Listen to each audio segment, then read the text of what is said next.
Moi boa tarde a todas e a todos por estar hoxe aquí. Sabemos que o tempo non acompañaba demasiado, polo tanto, pois ten máis mérito que esta sala estea prácticamente chea. Viñemos hoxe aquí, vimos de distintas partes, que cada un e cada unha, pois irá, bueno, cada un neste caso somos todos nós, irá dicindo un pouco máis para que nos coñezamos un pouco todos.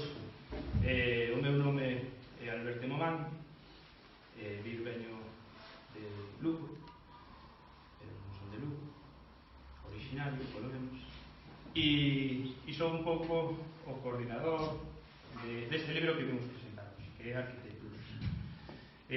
Hoxe temos un acto complexo no sentido de que non só vamos a presentar este libro Arquitecturas, sino que convidamos a outras persoas, outros amigos, cos que tamén temos relación, que son grandes poetas e que nos gustaba que estiveran con nós tamén participando neste acto, porque é unha maneira de enriquecer con outras visións a maiores das que aparecen neste libro, e xa que todas as persoas que participan neste libro non puderon estar hoxe aquí.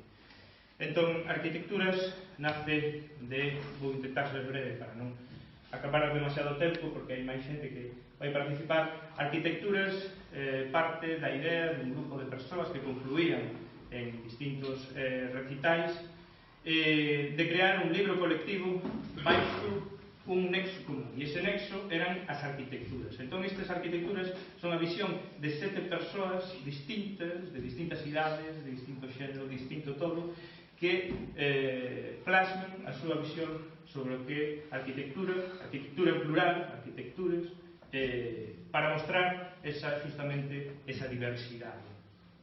Entón, era unha forma de unificar criterios moi distintos.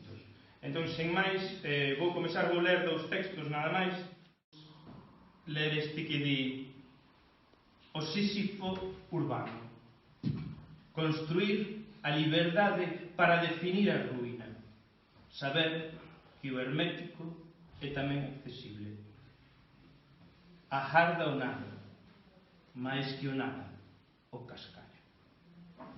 Edificar sobre a derruba, un xiro cadáver humano con a estructura dun novo predio para outro ser que aguarda lá arriba, no cubo.